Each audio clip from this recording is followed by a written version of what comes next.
இங்க நம்ம ஓமனக்குட்டன் ஒரு ஹேர் ஆயில் மார்க்கெட்டிங்ல வேலை பார்க்கறான். அவனோட வேலையை கஸ்டமர் ஒருத்தருக்கா கான்டாக்ட் பண்ணி இவனோட பேச்சு திறமையால அந்த ஹேர் ஆயில சேல்ஸ் பண்றான். ஆனா அவனை பாக்குற எல்லாருமே அவனை ஒரு முட்டாள் போலவே பாக்குறாங்க. அவன் காதலிக்கிற பொண்ணுகிட்ட ஐ லவ் யூ சொன்னாச்சுன்னா அவன் முகத்தை கண்ணாடியில பார்க்க முடியாதுன்னு சொல்லி அசிங்கப்படுத்திட்டு போயிடுறா. அங்க இருந்து ஒரு பிளே பாயா மாற ஆரம்பிக்கிறான். அவனோட பேச்சு திறமையால எல்லா பொண்ணுகள்கிட்டையும் பேச ஆரம்பிக்கிறான். நாள் வேலையை முடிச்சுட்டு வீட்டு கிளம்பும்போது ஒரு டாக்ஸில ஏறான். அடுத்த நாள் பார்த்தாச்சுன்னா ஒரு குப்பமேட்ல கிடக்குறான். அவன் ஏறின டாக்ஸி டிரைவர் ஒரு திருடன் இருந்திருக்கான். இவனுக்கு மயக்க மருந்து கொடுத்து அவன் பொருளெல்லாம் ஆட்டையை போட்டு இவனை ஒரு குப்பையில போட்டு போயிருக்கான். ஆனா எழுந்து பார்த்தா இவன் ஒரு மெமரி லாஸ் பேஷண்ட் ஆயிடுறான். எல்லாத்தையுமே மறந்து போயிடுறான். அங்கிருந்து நடந்து வரவன் என்ன பண்றது தெரியாம வந்துட்டு இருக்கும்போது நம்ம ஹீரோனியை பாக்குறான். அவ கார் பஞ்சர் இருக்கனால அவளுக்கு உதவி பண்ணிட்டு அவகிட்ட லெப்ட் கேட்டு வந்துடுறான். ஹீரோனி இவனை பார்த்து உன்னை நான் எங்கேயோ பார்த்துருக்கிறேன், எங்க பார்த்திருப்பேன்னு சொல்லி யோசிக்க ஆரம்பிக்கிறா.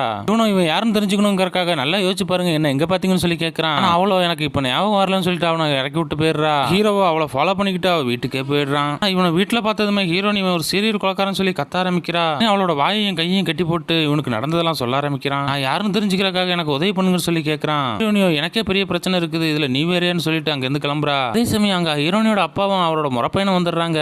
நம்ம ஹீரோனியை பார்த்து தான் நீ சொன்ன பையனான்னு சொல்லி கேட்கறாரு. ஆமா இது என்னோட ஹஸ்பண்ட் தான் சொல்லிடுறா. ஹீரோனியோட அப்பா ஹீரோனி கிட்ட நீ கல்யாணம் பண்ணதான் உனக்கு சொத்துல பங்கு தருன்னு சொல்லியிருப்பாரு. இவ்வளவு நான் காதலிச்ச பையனையே கல்யாணம் பண்ணிக்கிட்டேன்னு சொல்லி போய் சொல்லியிருப்பா. நம்ம ஹீரோவை தனியா கூட்டிட்டு போய் நீ எனக்கு ஹஸ்பண்டா நடிச்சேன்னா நான் உனக்கு நீ யாருன்றதை கண்டுபிடிக்க உதவி பண்றேன்னு சொல்றா. அதுக்கு ஒத்துக்கிட்டு ரெண்டு பேருமே நடிக்க ஆரம்பிக்கிறாங்க. அதனால ஹீரோனியோட அப்பா இவங்க ரெண்டு பேர்த்தையும் மறுபடியும் கல்யாணம் பண்றதுக்காக அவங்க ஊருக்கே கூட்டு போயிடுறாரு. போய் ரெண்டு பேரும் கல்யாணம் பண்ண போற நேரத்துல பார்த்து பேப்பர்ல நம்ம ஹீரோ இறந்து போயிட்டான்னு சொல்லி வந்திருக்குது. ஏன்னா நம்ம ஹீரோ மயக்கம் அடைச்சு அவனோட பொருளெல்லாம் ஆட்டையை போட்டு போன அந்த டாக்ஸி டிரைவர் ஒரு லாரியில் இடிச்சு இறந்து போயிருப்பான். அந்த இறந்து போன டாக்ஸி டிரைவரோட பாக்கெட்ல இருந்து நம்ம ஹீரோட பர்ஸா தான் இருந்திருக்கும். அதனால நம்ம ஹீரோ தான் இறந்து போயிட்டான்னு சொல்லி போலீஸ்காரங்க அறிவிச்சிருப்பாங்க. இதெல்லாம் தெரிஞ்சுக்கிட்டனால நம்ம ஹீரோனை அங்கிருந்து கூட்டிட்டு ஓடி வந்துடுறான். இருந்து வந்து ஒரு இடத்துல உட்காந்து யோசிச்சு பாக்குறான். அப்பதான் இவனுக்கு யாருன்றதை கொஞ்சம் கொஞ்சமா ஞாபகம் வர ஆரம்பிக்குது.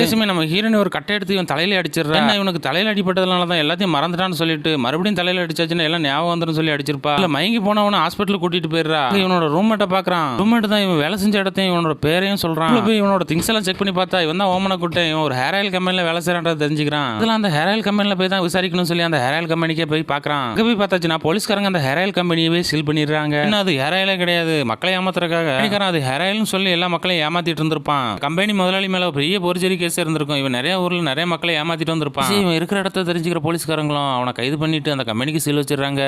ஹீரோனி யூஎஸ்ஏ போக வேண்டியதுனால ஹீரோவை பத்திரமா விட்டு போனதுக்காக அவனோட ரூம் மட்டும் தேடி போறாங்க. நம்ம ஹீரோனியை தேடி அந்த முறப்பையும் வந்துடுறான். அதனால ரெண்டு பேருக்குள்ள சண்டை வர ஆரம்பிக்குது. அங்க வந்து போலீஸ்காரங்களும் இவங்களை கைது பண்ணி கூட்டு போயிடுறாங்க. இந்த ஸ்டேஷனோட இன்ஸ்பெக்டர் நம்ம ஹீரோனிக்கு தெரிஞ்சவங்கனால அவர்கிட்ட உதவி கேட்கறா. ஒரு நம்ம ஹீரோட பேரை கேட்டதுமே அவரும் ஒரு உண்மை சொல்ல ஆரம்பிக்கிறாரு. நம்ம ஹீரோட உண்மையான பேர் ஓமனக்குட்டன் கிடையாது, ஸ்டீபன் ராஜ். இந்த ஹேர் ஆயில் கம்பெனிக்காரனை பிடிக்கிறதுக்காக இந்த இன்ஸ்பெக்டர் வச்ச ஸ்பை தான் நம்ம ஹீரோ. ஏன்னா அந்த ஹேர் ஆயில பயன்படுத்தி நம்ம இன்ஸ்பெக்டருக்கு சொட்டையே விழுந்திருக்கும். கோபத்துல தான் இவ்வளவு நாள் அந்த ஹேர் ஆயில் கம்பெனிக்காரனை பிடிச்சு உள்ள போகணுன்றதுக்காக தான் நம்ம ஹீரோவை செட் பண்ணி அனுப்பியிருப்பாரு. இவனும் அந்த கம்பெனில சேர்ந்து நம்ம இன்ஸ்பெக்டருக்கு நிறைய எவிடன்ஸ் அனுப்பிட்டு இருப்பான். எவிடன்ஸ் வச்சு இந்த ஹேர் ஆயில் கம்பெனிக்காரனை கைதும் பண்ணிடுறாங்க.